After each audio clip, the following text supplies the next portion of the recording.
Hello, dear children. I welcome you once again to our videos. Today, we are going to learn about geography, chapter number 3, motions of the earth.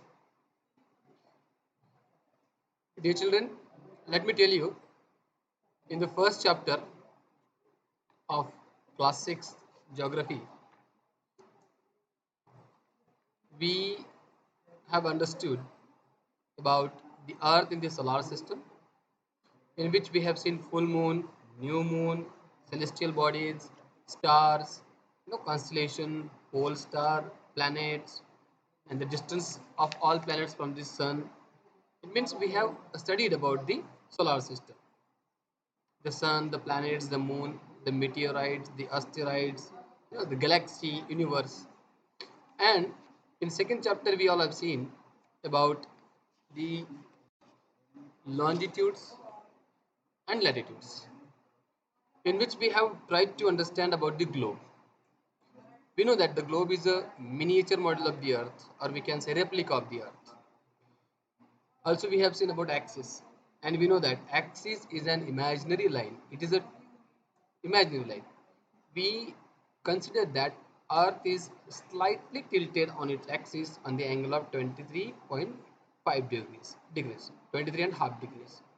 So we have seen the latitudes, the parallels of latitudes like Tropic of Cancer, Tropic of Capricorn, Arctic Circle, Antarctic Circle. Also, we have seen about the heat zones of the earth like torrid zone, temperate zone, frigid zones. And then longitudes we have seen, in which we have seen the prime meridian. Okay. Also, we have seen about the how these latitudes and longitude help us to locate the place on the globe. Also, Indian standard time we have seen. Dear children, let me tell you the name of the book of class 6 geography is only the earth, our habitat. No, the earth. Earth is the only planet which has life, and it is our habitat.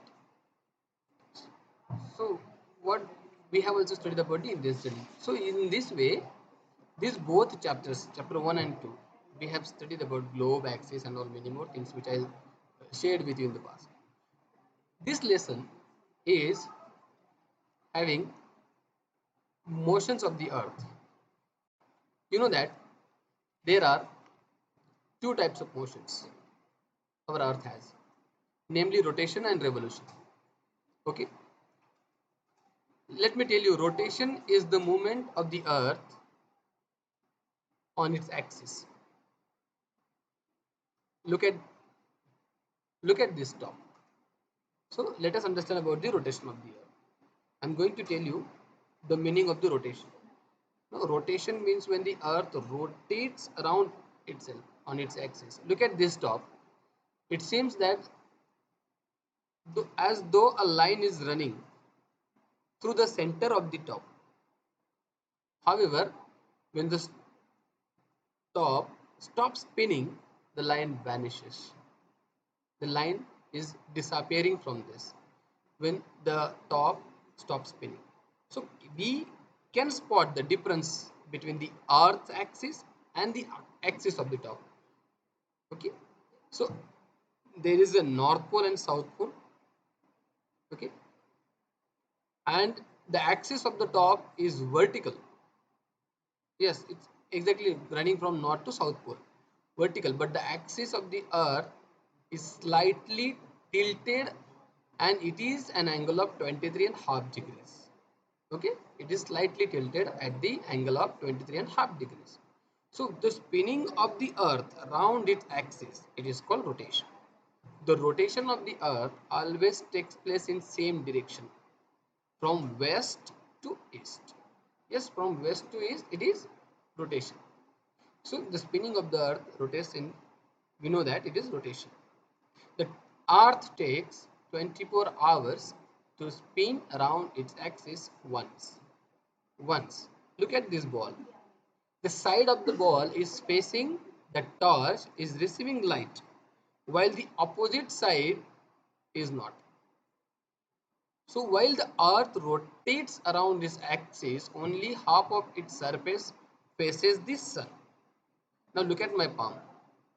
Okay, now when I say this palm is facing light, it means here the daytime is there, and the back side you can see it is not receiving light.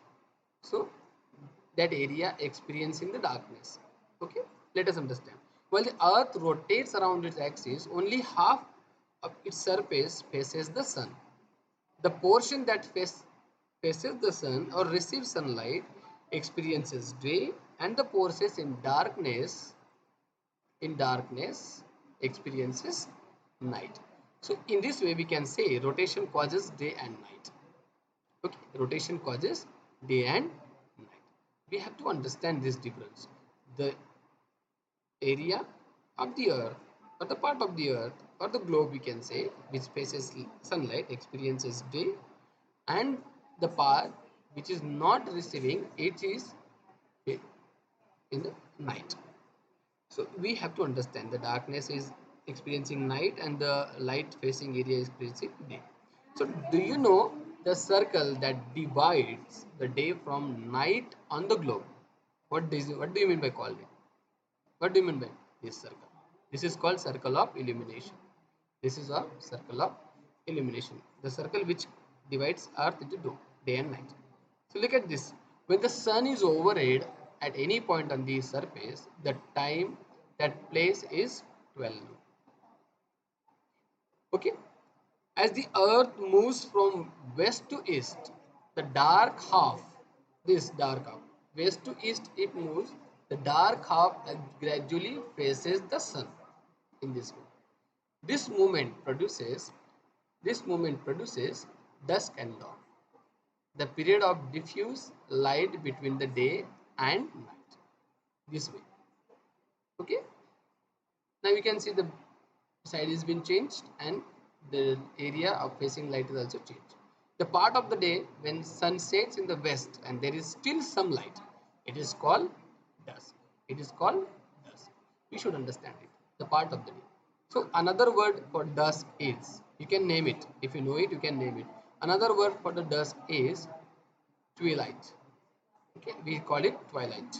Another word for the dusk is twilight. Okay, so in this way we have to understand about the rotation is the one.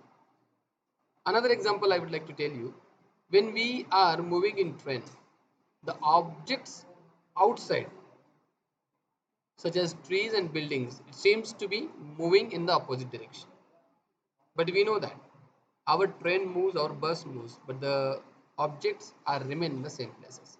So when we are moving in a train, the objects such as trees and buildings seems to be moving in opposite direction.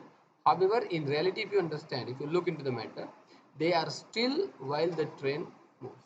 Only train moves, but they are not moving. Similarly, the same thing happens with the sun and the earth.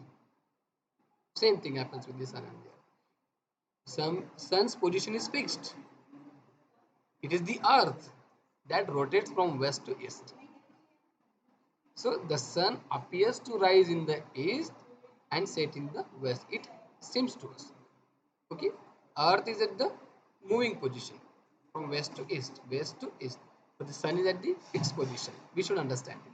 But it seems to us, it appears to us that sun is setting in the uh, west and rising in the east. Okay, the countries in the eastern part of the globe experiences sunrise earlier than the countries in the west. So we can name it. The country of the rising land is Japan. The country of the rising sun is known as Japan. We should understand it. We should know it. That's why I have given you this example.